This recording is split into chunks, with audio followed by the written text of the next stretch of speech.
देखो तो अपन ने कल ये चीज देखी थी साइन जीरो जो है वो जीरो होता है। इस तरीके के अपन ने एक कंप्लीट रिवोल्यूशन में कुछ जो पॉइंट होते हैं यहाँ पे, है ना, जो ये पॉइंट होते हैं यहाँ पे अपन ने जब एंगल बनता है यहाँ पे अपनी टर्मिनल पॉइंट जो है अपना यहाँ पे पहुंच जाएगा, तब जो एंगल बनते हैं उनके अपन ने वैल्यूज देखी है, जैसे साइन π/2 पे। तो इसके बाद में तो रिपीटेशन स्टार्ट हो जाता है। आवाज आ रही है सब लोगों को? आवाज आ रही है सब लोगों को? Yes sir. और आप लोगों का टाइम टेबल चेंज हो गया है टेस्ट का, एक दिन का चेंज है। जो 20 तारीख को एग्जाम होने वाला था वो 19 को होगा, 19 को होगा, क्योंकि 20 को हॉलीडे है, ठीक है ना। और आप लोगों को जो टेस्ट देने के लिए आओगे, कितने लोग आओगे? 4 में से सब लोग टेस्ट दे रहे हो क्या? कृष्णा, प्रियल, अक्षत, निहारिका? Yes sir. तो आप जब टेस्ट देने आओगे तो विदाउट यूनिफॉर्म में आना है आपको, विदाउट यूनिफॉर्म आना है, ठीक है, यूनिफॉर्म पहन के नहीं आना। तो ये चीजें हैं। इसके बाद में तो रिपीटेशन स्टार्ट हो जाएगा। इसका मतलब अब आप यहाँ पे अपन ने कल एक ऑब्जर्वेशन देखी थी ना, यहाँ पे अपन ने ऑब्जर्वेशन देखी थी। इससे पहले मैं आपको एक और चीज बता दूं, ये जो एंगल होते हैं ना, जो 90 डिग्री के मल्टीपल होते हैं, 90 डिग्री के इंटीग्रल मल्टीपल होते हैं। 90 डिग्री के इंटीग्रल मल्टीपल क्या है? 0 है, π/2 है, पाई है। ये 90 जहाँ पे चल रहा है, ये 90, फिर 90, फिर 90, फिर 90। जो भी एंगल 90 के मल्टीपल होते हैं, मतलब आपका जो टर्मिनल पॉइंट है, जो टर्मिनल साइड है, वो यहाँ पे पहुंचेगी 0 से, अगर इंटीजर की जगह। मतलब ये हुआ, मतलब n π/2, n into π/2, where n belongs to z। तो इसको बोल सकता हूँ इंटीग्रल मल्टीपल ऑफ π/2, ठीक है ना। ऐसे लिख सकता हूँ ना, n into π/2 where n belongs to z। n जो है इंटीजर है, तो यहाँ पे n की जगह कुछ भी रख दो, तो जो भी एंगल मिलेगा आपको, उनको बोलते हैं क्वाड्रेंटल एंगल, है ना। इन एंगल को अपन क्या बोलते हैं? Quadrantal angle. ज्यादा इंपॉर्टेंट नहीं है, बस पता होना चाहिए। क्वाड्रेंटल एंगल्स या एंगल। तो यहाँ पे n की जगह आप कुछ भी पुट कर दो, इंटीजर, -1, -2, वो सारे के सारे जो एंगल आपको क्वाड्रेंटल एंगल है, क्योंकि वो क्वाड्रेंट के एंड पे मिलते हैं ना। देखो 0 अगर रखो n की जगह तो यहाँ पे मिलेगा, ठीक है। 1 रखूँ तो यहाँ पे मिलेगा, 2 रख दूं तो यहाँ पे मिलेगा, 3 रख दूं तो यहाँ पे मिलेगा, 4 रख दूं तो यहाँ पे मिलेगा, ठीक है। -1 रख दूं यहाँ से, अगर -1 रख दूं तो यहाँ पे आ जाएगा, क्योंकि -π/2 का क्या मतलब है? क्लॉकवाइज डायरेक्शन में घूमना है अपने को, इस डायरेक्शन में, तो यहाँ पे पहुंच जाऊंगा। -2 रखूंगा तो यहाँ पहुंचूंगा। तो कुल मिला के ये जो एंड पॉइंट पे मिलते हैं ना, इनको अपन बोलते हैं क्वाड्रेंटल एंगल। तो ये सारे जो एंगल है वो क्वाड्रेंटल एंगल है। 0, π/2, पाई, 3π/2, 2 पाई, इनको क्या बोलते हैं? क्वाड्रेंटल एंगल बोलते हैं। इतना ध्यान रखना। अब यहाँ पे अपन ऑब्जर्वेशन पे आ जाते हैं अपनी। अपन ने देखा कि देखो साइन की वैल्यू 0 कहाँ पे हो रही है? यहाँ पे 0, क्वाड्रेंटल एंगल की बात करूंगा ऑब्वियसली, यहाँ पे 0 हो रही है। इसके बाद में आपका साइन पाई पे भी 0 है, इसके बाद में आपका साइन 2 पाई पे भी 0 है, ठीक है ना। Sine 0 equal to 0, sine pi equal to 0, sine 2 pi equal to 0, sine 3 pi equal to, वापस से देखो वापस स्टार्ट होगा। आपको बताया था कल, 0 यहाँ पे, ठीक है, पाई यहाँ पे, फिर 2 पाई, फिर 3 पाई, 4 पाई, 5 पाई, 6 पाई। तो इसका मतलब साइन यहाँ पे भी 0 है और यहाँ पे भी 0 है, दोनों जगह 0 है ना साइन। भाई यहाँ पे भी एक्स कोऑर्डिनेट 0 हो जाता है और यहाँ पे भी एक्स कोऑर्डिनेट 0 हो जाता है। एक्स एक्सिस पे तो एक्स कोऑर्डिनेट 0 ही, sorry Y coordinate X axis पे तो 0 ही रहेंगे। तो यहाँ पे भी साइन 0 हो जाता है, यहाँ पे भी साइन 0 हो जाता है, साइन एक्स, ठीक है ना। तो इस केस में ये है क्या आखिरकार? ये पाई की मल्टीपल ही है। आप पाई का कोई भी मल्टीपल अगर एंगल होगा, ठीक है, साइन, तो इसका मतलब पाई का कोई भी मल्टीपल होगा तो वहां पे साइन 0 होगा। ये बात समझ में आ रही है सबको? बोलो। तो ये लिख सकता हूं मैं, यहाँ पे कुछ नोट अपन लिखते हैं। ये ऑब्जर्वेशन से ही अपन ने देखा है कि भाई यहाँ पे 0 हो रहा है, और आपको पता है इसके बाद तो रिवोल्यूशन सेम रिपीटेशन स्टार्ट हो जाता है। और आप देख भी रहे हो यहाँ पे, इधर अपने यूनिट सर्किल से भी समझ सकते हैं इस चीज को, कि यहाँ पे और यहाँ पे मिलेगा आपको। 0 यहाँ पे मिलेगा, पाई यहाँ पे मिलेगा, 2 पाई यहाँ मिलेगा, 3 पाई यहाँ मिलेगा, इस तरीके से चलता जाएगा। लेकिन दोनों जगह पे साइन जो होगा 0 है, कितना भी पाई ले लो आप, 200 टाइम पाई भी ले लोगे तब भी यही इन दोनों में से कहीं ना कहीं आएगा, यहाँ पे आएगा, ठीक है। तो उस केस में भी जो साइन है वो 0 रहेगा। तो आप फर्स्ट नोट जो है अपना वो ये है कि sine x will be equal to 0 if x equal to N pi, X equal to N pi, X equal to N pi हो, या फिर where N belongs to Z, N कोई भी एक इंटीजर है तो आपका साइन एक्स इक्वल टू 0 होगा। ये बात समझ में आ गई होगी सबको।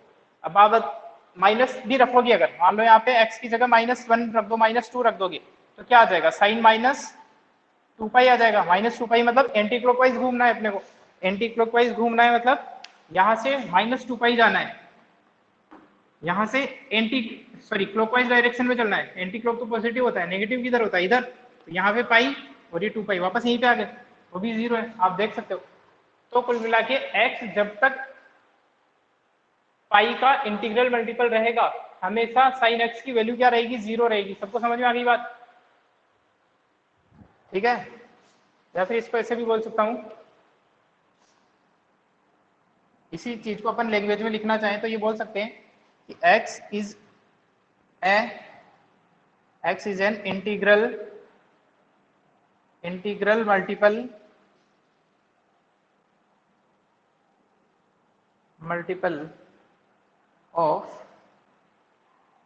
मल्टीपल ऑफ पाई, ठीक है। तो जब x integral multiple of pi है, साइन की वैल्यू वहां पे 0 रहेगी। सबको क्लियर है ये बात, छोटी सी। कृष्णा, प्रियल, निहारिका, सबको क्लियर है? Yes, sir. Yes, sir. ठीक है। इसी तरीके से कोस कहाँ पे 0 है, कोस कहाँ, साइन 0 कहाँ है वो अपने को पता चल गया। साइन कहाँ पे 0 मिलेगा इसका, और इनके अलावा कहीं 0 मिलेगा भी नहीं, आप देख सकते हो। भाई साइन 0 का मतलब वाई कोऑर्डिनेट 0 होना चाहिए। तो वाई कोऑर्डिनेट 0 होता है केवल एक्स एक्सिस पे, या तो यहाँ पे या तो यहाँ पे, इन दोनों में से कहीं ना कहीं पहुंचोगे तो 0 होता है। और इसके अलावा कहीं पे भी साइन जो है वो 0 नहीं होगा। क्यों 0 नहीं होगा? क्योंकि उस केस में आपको जो वाई कोऑर्डिनेट है वो 0 नहीं मिलेगा। वाई कोऑर्डिनेट को ही अपन साइन एक्स बोलते हैं और एक्स कोऑर्डिनेट को अपन कोस एक्स बोलते हैं, ठीक है ना। तो ये छोटा सा ऑब्जर्वेशन अपन ने देखा। इसी तरीके से मैं देखना चाहूँ कि कोस कब कब 0 होता है, तो आप लोग बताओगे मेरे को, कोस कब कब 0 दिख रहा है, कोस कब 0 होता है। यहाँ पे 0 है, ठीक है, यहाँ पे भी 0 है, और इसके बाद रिपीटेशन स्टार्ट होगा। देखो सिंपल अगर पकड़ना चाहिए इस फंडे को तो ऐसा है, कोस मतलब एक्स कोऑर्डिनेट कब 0 होता है, वाई एक्सिस पे। एक्स कोऑर्डिनेट कब 0 होता है, वाई एक्सिस पे। तो इसका मतलब यहाँ पे और यहाँ पे इन दोनों पॉइंट का एक्स कोऑर्डिनेट 0 है क्या, बताओ। पॉइंट ही लिख देता हूं मैं, ये होता है 1,0, ये होता है 0,1, ये पॉइंट होता है -1,0, ये पॉइंट होता है 0,-1। यहाँ पे एक्स कोऑर्डिनेट 0 है दोनों जगह पे, बोलो। Yes, sir. ठीक है, तो इसका मतलब कोस 0 हो जाएगा, इन दोनों जगह पे कोस 0 रहेगा, ठीक है, बोलो। Yes sir. और ये पॉइंट Yes, आपको sir. मिलेंगे कैसे, देखो यहाँ से रोटेट होना स्टार्ट होगी पाई, फिर 3 पाई, सॉरी π/2, फिर 3 π/2, फिर वापस से 5 π/2, फिर 7 π/2। अब आप बोल रहे हो कि बीच वाले कहाँ गए, तो देखो यहाँ से होता है π/2, कि जब 2 π/2 करोगे, ये π/2 है, इसको 1 π/2 किया तो यहाँ पे पहुंचे, 2 π/2 किया तो कितना हो गया, पाई हो गया, तो यहाँ पे पहुंच गए। यहाँ पे 0 होता नहीं है कोस, फिर कब होता है, 3 π/2 पे होता है। भाई एक क्वाड्रेंट 90 का होता है ना, 1 2 3, तो जब यहाँ से 1 कर लिया फिर वापस से 3 करना पड़ेगा, फिर वापस से यहीं पे आना है, तो वापस से फिर 5 π/2, ठीक है, 7 π/2। तो इसका मतलब π/2 के ओड मल्टीपल पे ये कोस जो है वो 0 हो जाएगा, बोलो। π/2 के ओड मल्टीपल पे Yes, sir. π/2 हो गया, ठीक है, और 3 π/2 हो गया, 5 π/2 हो गया, -π/2 हो गया, -3 π/2 हो गया।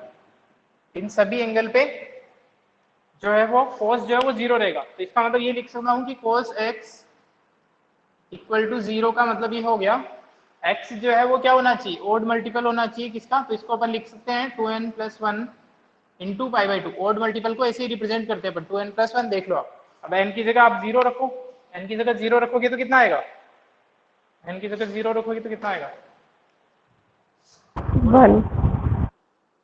0 रखोगे तो 1 आ जाएगा, दैट इज π/2। x मतलब x इक्वल टू π/2 हो गया, और cos π/2 0 होता है, पता है मेरे को। यहाँ पे पहुंचता हूँ, अगर यहाँ पे 1 रखो n की जगह तो कितना आ जाता है, 3 π/2, ठीक है। एन की जगह -1 रखोगे, एन की जगह -1 रखो, कितना आ रहा है? एन की जगह -1 रखो, कितना आ रहा है? -π/2। -π/2। और आप चेक कर सकते हो यूनिट सर्किल से, -π/2 मतलब यहाँ से आपको स्टार्ट होना है एंटी क्लॉकवाइज डायरेक्शन में, नेगेटिव का मतलब क्लॉकवाइज डायरेक्शन में, इधर चलना है π/2। और यहाँ पे आपको पता है cos 0 होता है, एक्स कोऑर्डिनेट 0, ठीक है। तो π/2 के ओड मल्टीपल पे cos हमेशा 0 रहता है, और इसके अलावा कहीं पे भी 0 होगा नहीं, ठीक है ना। तो इसको मैं लिख सकता हूँ इसी चीज को सेम, और whenever x is an odd multiple of π/2, the value of cosine is equal to 0 at that point, at that angle, ठीक है। ऐसे लिख सकते हैं x is an odd multiple of π/2, not pi, odd multiple of, इस चीज को भी ध्यान रखना क्या है लिखा हुआ है यहाँ पे। आ गई बात समझ में? क्लियर है सब लोगों को? बोलो। अब आप लोगों के पास में, अब आपको बताना है, ठीक है, 1 और -1 के लिए अलग अलग है ना, इसके लिए अपन याद भी रखते हैं ना, 1 और -1 के लिए कहीं पे 1 हो रहा है, कहीं पे -1 हो रहा है, तो उसको याद नहीं रखना, ये दो रिजल्ट अपन याद रख सकते हैं। इसका स्क्रीनशॉट लो, फिर कुछ और एंगल के भी अपन निकालना सीखते हैं।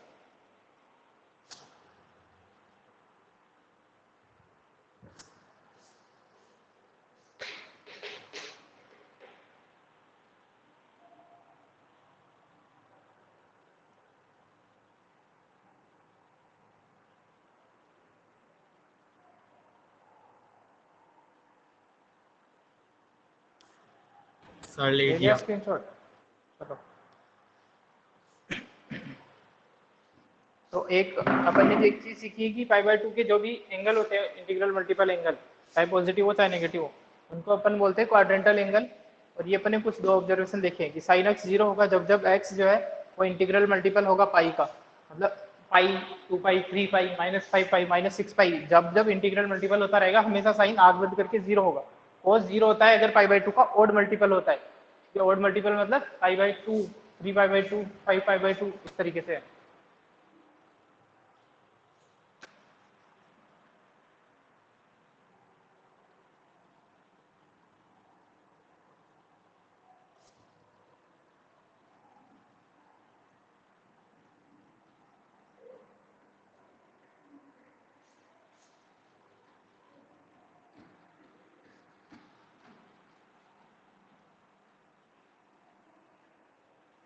कुछ ट्रिग्नोमेट्रिक आइडेंटिटीज जो है वो आपको पता है, sin square x plus cos square x equal to 1, 1 plus sin square x equal to sec square X, 1 plus cos square x equal to cosec square X. इन चीजों को आप यहाँ पे भी प्रूव कर सकते हैं, कोई प्रॉब्लम नहीं। Right angle triangle see same. ये अपना P पॉइंट था जिसके कोऑर्डिनेट आप लोगों ने A, B रखे थे, ठीक है ना।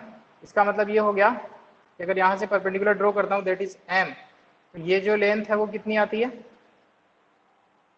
A आ जाएगी, ये वाली जो लेंथ है वो B आ जाएगी, राइट। ये एंगल आपका है X, ठीक है ना। तो क्या sin square x cos square x equal to 1 prove करना है? तो यहाँ पे देखो क्या, इन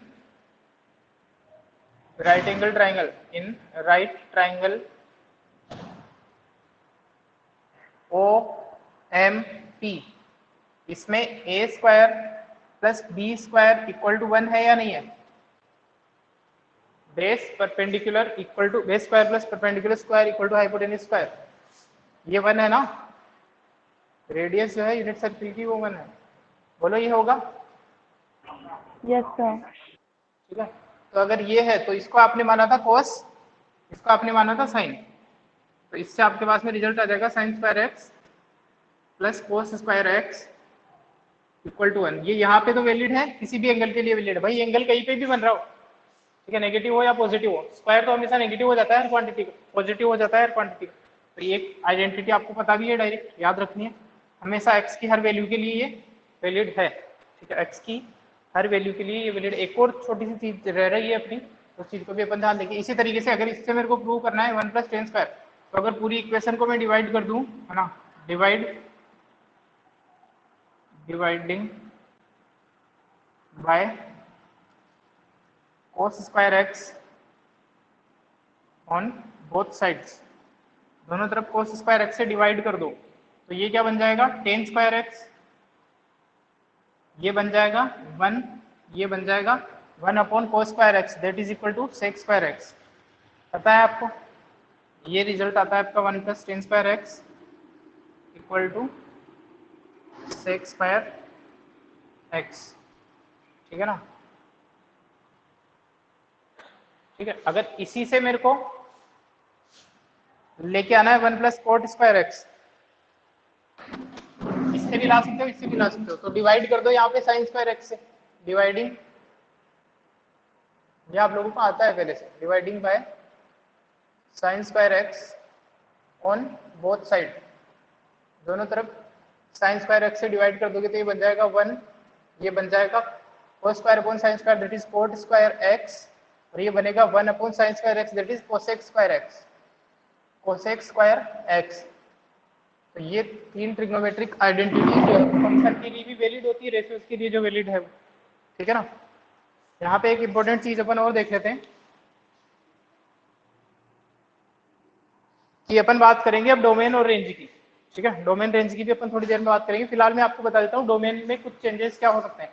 जैसे आप लोगों को पता है कि साइन जो है वो 0 हो जाता है, कहाँ पे, साइन कब कब 0 होता है, साइन कब कब 0 होता है, बोलो बोलो, साइन एक्स सर कब कब पाई 0 होता के है, इंटीग्रल मल्टीपल पे, पाई के इंटीग्रल मल्टीपल पे साइन 0 हो जाता है, ठीक है। और कोस कब कब 0 होता है, cos x is equal to 0, important condition है दोनों, बोलो जल्दी, cos कब 0 होता है, सर π/2 के ऑड इंटीग्रल मल्टीपल पे, π/2 के ओड मल्टीपल पे, है ना। जब तुम ओड बोल रहे हो तो इंटीग्रल बोलने की जरूरत नहीं है, क्योंकि ओड नंबर इवन नंबर जो है वो तो इंटीजर के लिए डिफाइन होते हैं, π/2 के ओड मल्टीपल पे हो जाएगा। अब इससे अपन एक रिजल्ट निकालते हैं, देखो जैसा कि आपको पता है ये जो साइन एक्स है वो 0 हो जाता है अगर x जो है आपका वो पाई का इंटीग्रल मल्टीपल है, obviously n belongs to z, ठीक है ना। और cos x जो है वो 0 हो जाता है अगर x जो है वो π/2 का ओड मल्टीपल रहे, where n belongs to obviously integer. अब यहाँ पे इंपॉर्टेंट ऑब्जर्वेशन अपना ये निकल रहा है भाई, यहाँ पे मैं x की जगह कुछ भी रख दूं, साइन x कोई फंक्शन है, लेट सपोज f(x) कोई भी फंक्शन है sine x, f(x) equal to sine x है, तो क्या डोमेन की बात करते हैं तब अपन क्या देखते हैं भाई, x की कोई ऐसी वैल्यू तो नहीं है जिसपे डिफाइंड नहीं आ रहा हो, इनफाइनाइट आ जा रहा हो, है ना, अनडिफाइंड आ जा रहा हो। तो यहाँ पे आप x की कोई भी वैल्यू रख दो, ये अनडिफाइंड हो सकता है क्या, नहीं हो सकता, हर वैल्यू पे आपको रिजल्ट मिलेगा। x की आप कोई भी रियल नंबर रख दो x की जगह, रियल नंबर मतलब रेडियन में, है ना, कोई भी रियल नंबर रख दो। याद रखना जब आप 1 2 3 रखते हो तो ऑब्वियसली इसको रेडियन में काउंट करते हैं अपन रियल नंबर, और रेडियन जो है वो एक ही चीज है। साइन एक्स में x की जगह आप कुछ भी रख दो, क्या फंक्शन नॉट डिफाइंड हो सकता है, कहीं पे भी इनफाइनाइट बनने के चांस है इसके, इस क्वांटिटी के नहीं है। इनफाइनाइट बनने के चांस कब होते हैं, जब फंक्शन जो है वो न्यूमरेटर डिनोमिनेटर के फॉर्म में होता है और जो डिनोमिनेटर है वो 0 बन सके। तो यहाँ पे इसके लिए अगर मैं डोमेन लिखना चाहूँ, यहाँ पे साथ ही साथ में डोमेन लिखना चाहूँ, यहाँ पे लिख देता हूँ, इसको मिटा देता हूँ ऊपर वाली चीज को, आपको याद ही रखना है ये वाली चीज। यहाँ पे लिख रहा हूं मैं फंक्शन, भाई डोमेन रेंज की बात करेंगे, फंक्शन की बात कर रहे हैं तो फिलहाल अपन डोमेन की करते हैं, रेंज की बात बाद में करेंगे। ये रहा डोमेन, ठीक है।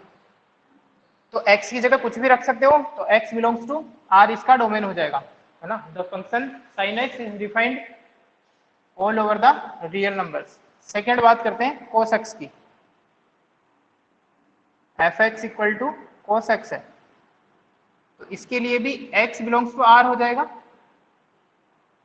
रियल, समझ में आ रहा है, रियल जेन, ठीक है ना, क्या गाने वाने चला रखे तुमने। थर्ड देखो, अब बताओगे आप लोग कि जो 10x है इसके लिए भी x बिलोंग्स टू r होगा या फिर कुछ चीजें अपने को छोड़नी पड़ेगी। 10x का डोमेन बताओ, आप लोग बताओगे, थोड़ा सा दिमाग लगाओ। 10x क्या x की हर वैल्यू के लिए चलता जाएगा या फिर कई नॉट डिफाइंड या इनफाइनाइट जो है वो हो जाएगा। अगर हो जाएगा तो उन चीजों को आपको r में से एक्सक्लूड करना पड़ेगा, माइनस करना पड़ेगा। बताओ।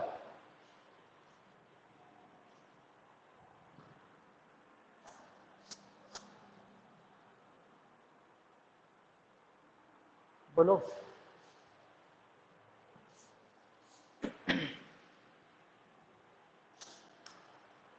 टेन एक्स जो है उसको लिख सकता हूं मैं sine x upon cos x. Sir 1 आ सकता है क्या आंसर? इसका आंसर 1 थोड़ी पूछ रहा हूं मैं यार, मैं पूछ रहा हूं कि डोमेन में से कौन सी चीजें एक्सक्लूड करनी पड़ेगी। फंक्शन के लिए डोमेन की बात करी थी तब मैंने बताया था डोमेन का मतलब आपको या ऐसी क्वांटिटीज देखनी है कि कहीं अपना जो फंक्शन है वो नॉट डिफाइंड या इनफाइनाइट तो नहीं हो रहा है, तो उन चीजों को आपको हटाना पड़ेगा। आपने देखा यहाँ पे एक्स की जगह कुछ भी रखो, हमेशा वैलिड है, हमेशा डिफाइंड है फंक्शन, तो डोमेन में पूरा आ जाएगा, यहाँ पे भी आ जाएगा। लेकिन जो 10x है वो 1 आ रहा है, ये नहीं पूछ रहा मैं तुम्हें। मैं ये पूछ रहा हूँ तुम्हें कि 10x जो है वो इनफाइनाइट होता है क्या कभी? तो होता है तो उन सारे x को आपको एक्सक्लूड करना पड़ेगा। देखो इधर, fx को बोल सकते हो आप 10x को sin x अपन cos x बोल सकते हो क्या? बोलो। Yes, sir. तो इसका मतलब जब जब ये डिनोमिनेटर में cos x है ये 0 होगा, तब तब आपका 10x नॉट डिफाइंड हो जाएगा। बोलो। Yes, sir. समझ में आ गई बात? तो इसका मतलब ये होगा कि जहां जहां पे cos x 0 होता है वो पॉइंट आपको रियल नंबर में से माइनस करने पड़ेंगे। और cos x कब 0 होता है?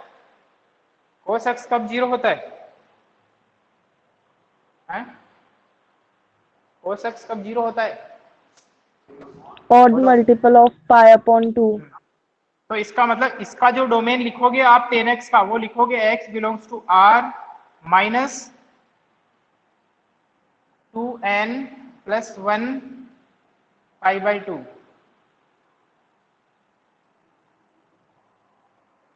ठीक है, एप्रोप्रिएट तरीका नहीं है ये, वैसे आपको इसको सेट बिल्डर में लिखना चाहिए था, x as that x belongs to x as that x equal to this, है ना, ऐसे लिखना चाहिए था आपको इसको प्रॉपर। आ गई बात समझ में? इसका मतलब ये जो एलिमेंट है यहाँ पे तो n प्लस 1 पाई बाई 2 की जितने, इन सबको हटाना पड़ेगा आपको x में से, तब ये फंक्शन डिफाइंड होगा।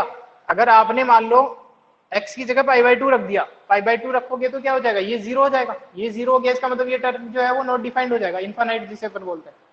ठीक है ना, यहाँ इसका डोमेन समझ में आ गया सबको? बोलो। Yes, sir. Yes, sir. अपन इस चैप्टर की फर्स्ट स्टेप में एंटर कर चुके हैं। डोमेन रेंज होता है अपना उद्देश्य निकालने का, ग्राफ भी सीखेंगे इस ऐसे फंक्शन का। फिलहाल अपन देख रहे हैं डोमेन, फिर रेंज सीखेंगे, फिर ग्राफ सीखेंगे। फोर्थ आप बताओगे fx equal to cot x का डोमेन क्या होगा? डोमेन का मतलब जहां पे वो नॉट डिफाइंड है तो उसको एक्सक्लूड करो वैल्यू से। बताइए। X belongs to R minus n pi. जहां पे fx कोट एक्स का मतलब हो गया cos x upon sin x, जहां पे sin x 0 होता है वहां पे कोट एक्स नॉट डिफाइंड रहेगा, क्योंकि ये 0 हो जाएगा तो ये नॉट डिफाइंड हो जाएगा। sin x कहां पे 0 होता है? पाई के इंटीग्रल मल्टीपल पे, तो ये इसका हो जाएगा डोमेन r माइनस एन पाई। ठीक है ना, जहां पे ऑब्वियसली हर जगह बार बार लिखने की जरूरत नहीं है, n बिलोंग्स टू z है हर जगह, है ना, n एक इंटीजर है। फिफ्थ sec x और सिक्स्थ है cosec x, इनका भी डोमेन बता दो, दोनों का डोमेन बताओ, सेक और कोसेक का। क्या r होगा या फिर कुछ एक्सक्लूड करना है आपको? Sec में तो 2n plus 1 pi upon 2 exclude कर देंगे। क्यों? क्योंकि सेक को अपन लिखते हैं 1 अपॉन कोस, तो जहां जहां पे कोस 0 होता है उसको हटाना पड़ेगा, अदरवाइज इन्फानाइट हो जाएगा। 1 cos होता है ना, तो इसका डोमेन हो जाएगा x belongs to r minus 2n plus 1 π/2 π/2 के ओड मल्टीपल पे cos 0 हो जाता है, और cos 0 हो जाएगा तो ये इन्फानाइट हो जाएगा। इसी तरीके से लास्ट वाला बता दो।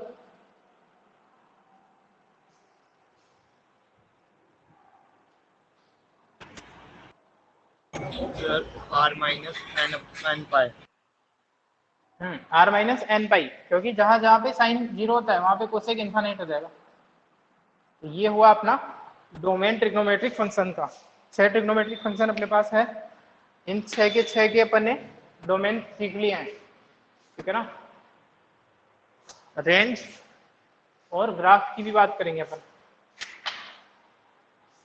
इसका स्क्रीनशॉट लो।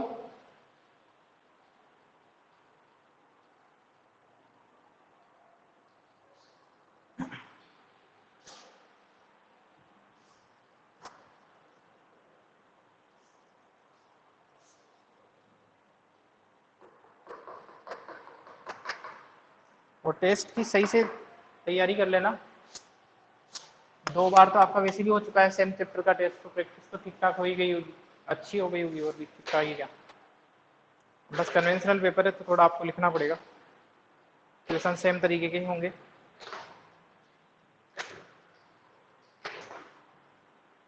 सारी चीजें अच्छे से देख के आए।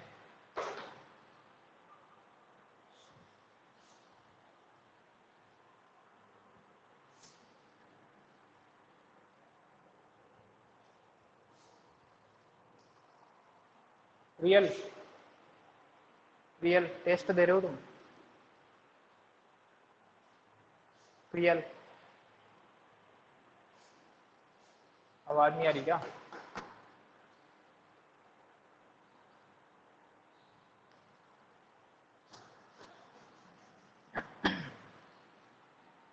चलो कुछ और एंगल की बात करते हैं।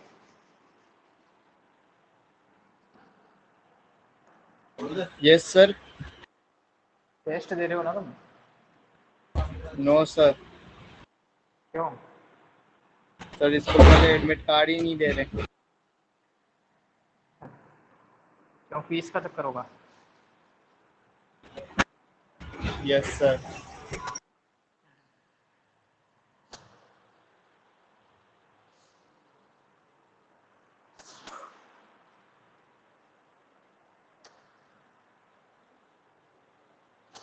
तो अब फॉर एग्जांपल मेरे को किसी और एंगल का निकालना है ना, 60 डिग्री, 70 डिग्री, -60, -70 या कुछ और 70 तो नहीं बात करेंगे, जो अपने को पता है कुछ एंगल की वैल्यूज मेरे को पता होती है पहले से, है ना। जैसे sine 0, 45 degree, 30 degree, 60 degree, 90 degree, इनकी वैल्यूज आपको पता होती है सारे 6 के 6 ट्रिग्नोमेट्रिक रेशियोज की, है ना। इन्हीं की हेल्प से अपन बाकी की क्वांटिटीज भी निकाल सकते हैं। जैसे फॉर एग्जाम्पल मैं बात करूं, इससे मैं बनाता हूं।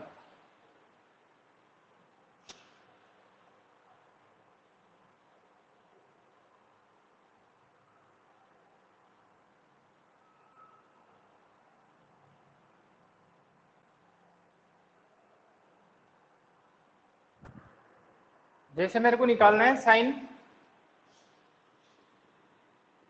150 डिग्री, मेरे को निकालना है साइन 150 डिग्री। तो मैंने आपको कहा था पहले तो आप क्वाड्रेंट डिसाइड करके साइन डिसाइड कर लो इसका, फिर देखते हैं इसकी वैल्यूज, है ना। तो इसको आप लिख सकते हो साइन 90 प्लस 60 डिग्री, लिख सकते हो साइन 90 प्लस 60 डिग्री, ठीक है ना। चलो इसको छोड़ो, इस चीज के बारे में बाद में बताऊंगा ये क्या चीज है ना। पहले अपन ड्रॉ करते हैं कौन सा एंगल, 150 डिग्री का एंगल। यहां से ड्रॉ ना स्टार्ट होएगा, 150 डिग्री जो एंगल है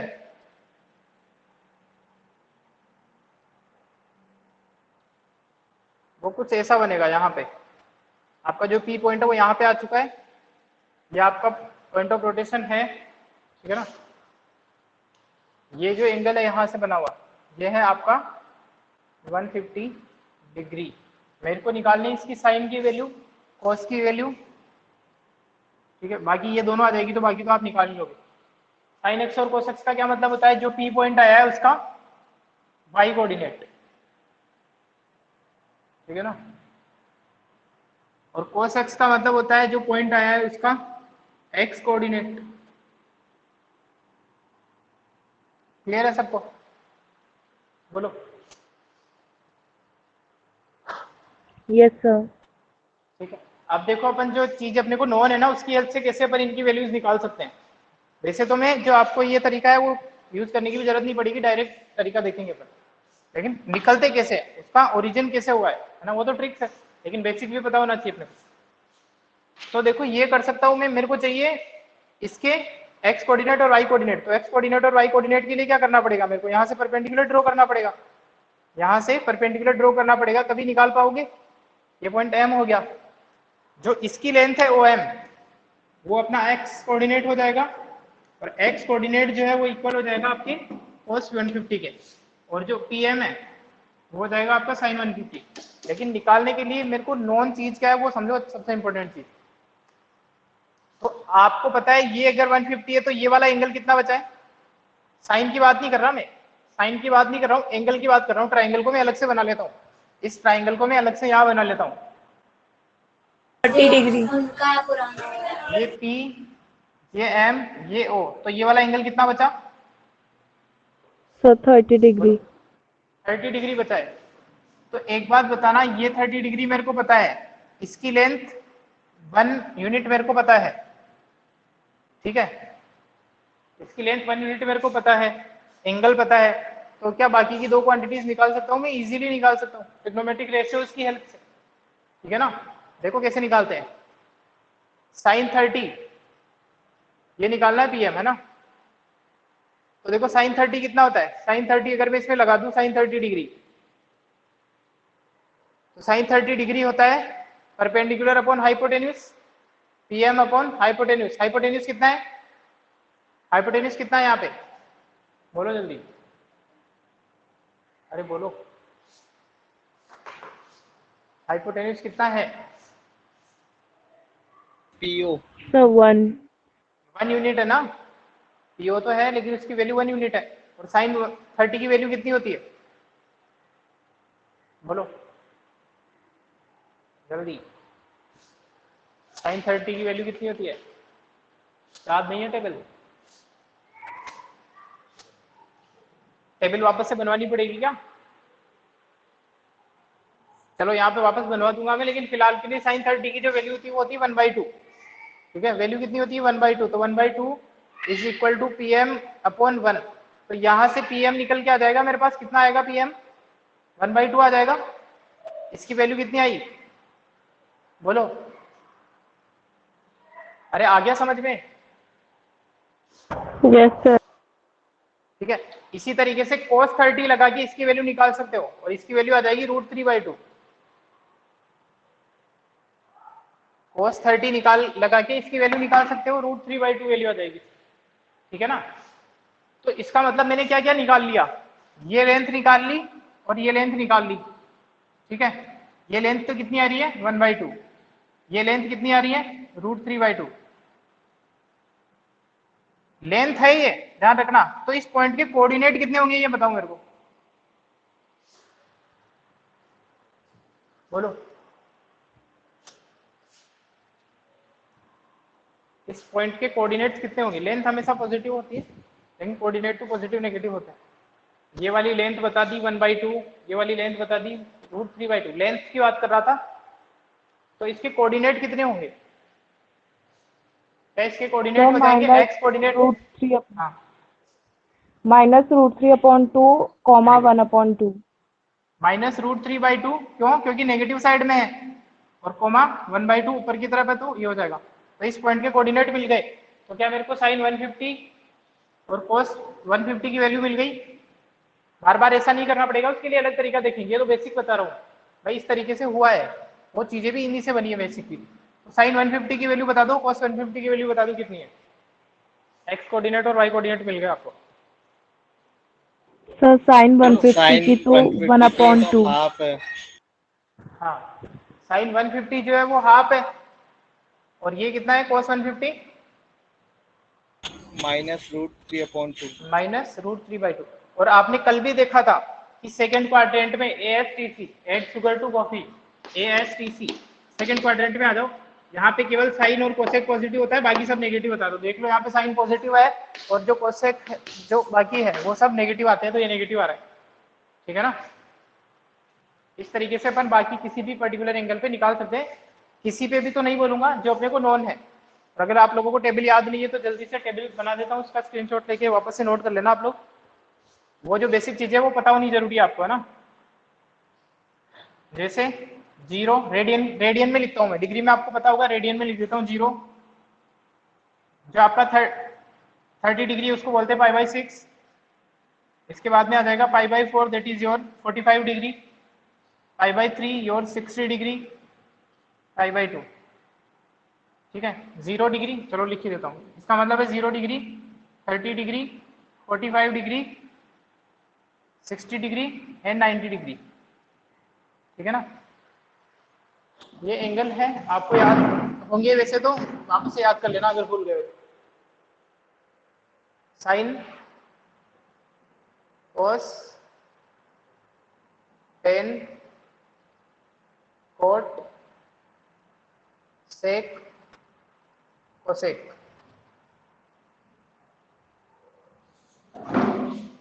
एक लाइन याद करनी होती है, बाकी ऑटोमेटिक इसी से बनती है ना। बाकी आपको पता होगा, एक लाइन याद करनी पड़ेगी आपको। ये 0 होता है, ये 1/2 होता है, ये 1/√2 होता है।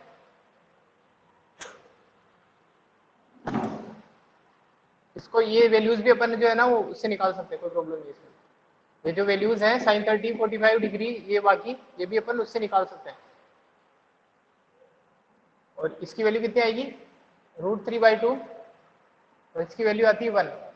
कोस बस एक लाइन याद करनी है, बाकी ऑटोमेटिक इसी से आ जाती है, बाकी याद हो जाएगी प्रैक्टिस करते करते।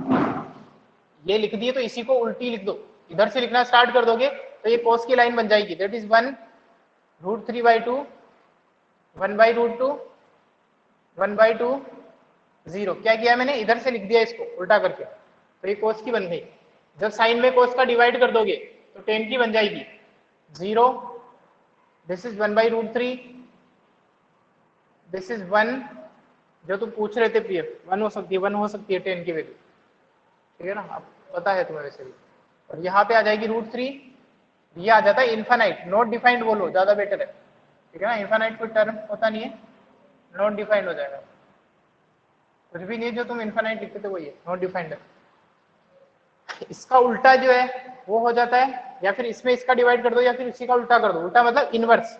यहाँ पे तो लाइन को उल्टा लिखा था मैंने, इधर से लिखना स्टार्ट किया था, यहाँ पे इसका इनवर्स कर रहा है, तो ये हो जाएगा नॉट डिफाइंड। ये हो जाएगा √3, ये 1/1 1 ही रहेगा, ये 1/√3, और ये 1/0 है तो ये 0/1 हो जाएगा, दैट इज 0 आ जाएगा, ठीक है। सेक के लिए क्या करना है, कोस का इनवर्स कर दो। सेक के लिए कोस का इनवर्स कर दो, 1/1 का 1 रहेगा, इसका इनवर्स किया तो 2/√3, इसका किया तो √2, इसका 2, और यहाँ पे 0/1 है तो 1/0 आ जाएगा, दैट इज नॉट डिफाइंड, ठीक है ना। और इसको लिखना है तो चाहे तो आप साइन का उल्टा करो, इनवर्स करो, या फिर इसी लाइन को उल्टे से लिखना स्टार्ट कर दो। ये हो जाएगा आपका नॉट डिफाइंड, ये आ जाएगा यहाँ पे 2, ये √2, ये 2/√3, और ये 1।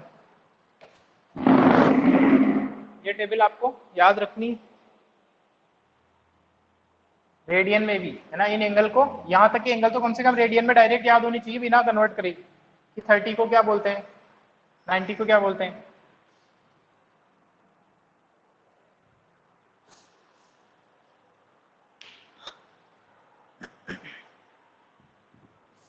इसका स्क्रीनशॉट ले लो आप लोग।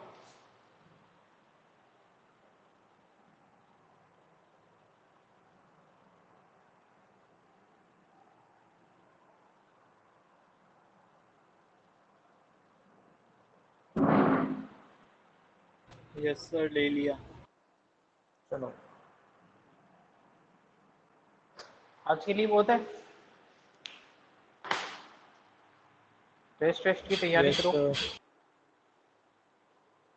मैथ का तो सबसे लास्ट में है वैसे पेपर।